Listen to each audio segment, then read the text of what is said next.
નમસ્કાર મિત્રો, સ્વાગત છે તમારું ઉમિયા ફૂડ ચેનલ ઉપર। આજે આપણે બનાવીશું સાબુદાણાના વડા। સાબુદાણાના વડા બનાવવા માટે 1 કલાક મેં સાબુદાણાને પલાળી લીધા હતા અને પછી કલાક પછી આ રીતે એને એક ચાળણીમાં નીતરવા માટે મૂકી દીધા હતા। 20 થી 25 મેં સિંગદાણા લીધા હતા અને સિંગદાણાને શેકી અને એનો આ રીતે અધકચરું ભૂકો તૈયાર કરી લીધો છે। એક વાસણ લઈશું, એમાં સિંગદાણાનો ભૂકો, સાબુદાણા, થોડું જીરું, કોથમીર, લીલા મરચાં, સિંધવ મીઠું ઉમેરીશું। સાદું મીઠું પણ ઉમેરી શકો છો તમે। બટાકું બાફીને મેં લીધું છે અને બટાકાને આપણે છીણીને ઉમેરીશું। લાસ્ટમાં 1 લીંબુનો રસ ઉમેરીશું અને બધું જ મિક્સ કરીશું। બટાકું થોડું જ ઉમેરવાનું છે, જસ્ટ બાઇન્ડિંગ માટે।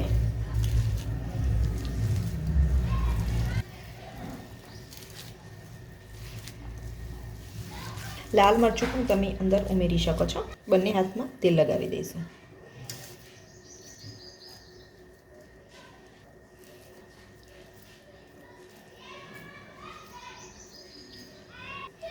આ રીતે ગોળા વાળતા જઈશું।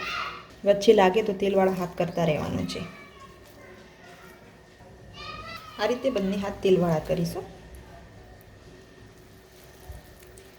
અને હવે આ ગુલ્લાને પ્રેસ કરીશું।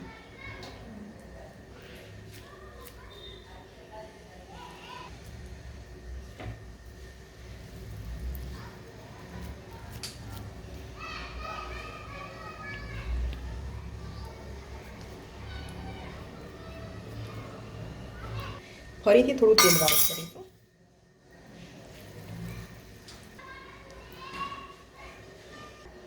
આ રીતે આપણે એને દબાવી દઈશું, દબાવીને ચપટા કરી દઈશું।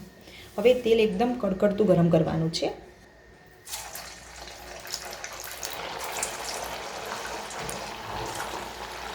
એક પછી એક બધા જ વડાની અંદર ઉમેરી દઈશું।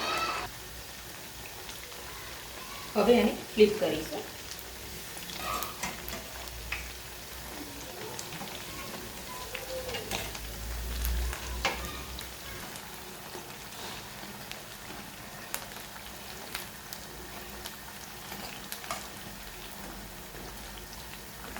કલર ચેન્જ થાય એટલે હવે એને કાઢી લઈશું। આખો ગોલ્ડન બ્રાઉન કલર થવા લાગ્યો છે।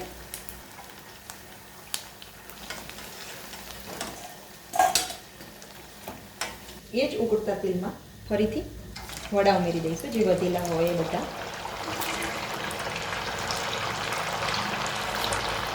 તૈયાર છે મિત્રો ગરમા ગરમ એવા સાબુદાણાના વડા।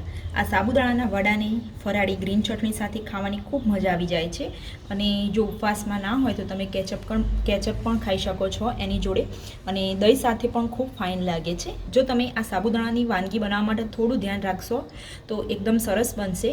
બટાકું થોડું જ નાખવાનું છે તો જ આ એકદમ સરસ ક્રિસ્પી બનશે। તમે જોઈ શકો છો આ રીતનું એનું લેયર બંને બાજુ ફૂલવું જોઈએ, તો જ એ સાબુદાણાના વડા ટેસ્ટી લાગે છે।